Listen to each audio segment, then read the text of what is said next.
نالے سے پہلے سب گناہ معاف ہو جاتے ہیں۔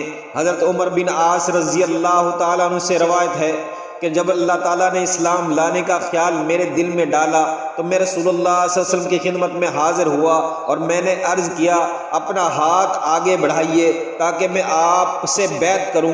بس آپ صلی اللہ علیہ وسلم نے اپنا دایاں ہاتھ آگے کر دیا، نے اپنا ہاتھ کھینچ لیا تو آپ صلی اللہ علیہ وسلم نے فرمایا عمر کیا تمہیں کیا ہوا ہے؟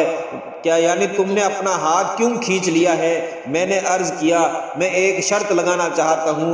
آپ صلی اللہ علیہ وسلم نے فرمایا تم کیا شرط لگانا چاہتے ہو؟ میں نے عرض کیا یہ کہ میری خطائیں بخش دی جائیں، میری سارے گناہ معاف ہو جائیں۔ آپ صلی اللہ علیہ وسلم نے ارشاد فرمایا کیا تمہیں معلوم نہیں اسلام قبول کرنا پہلے سارے گناہوں کو ڈھا دیتا ہے، اور ہجرت بھی پہلے گناہوں کو ختم کر دیتی ہے، اور حج بھی پہلے گناہوں کو زائل کر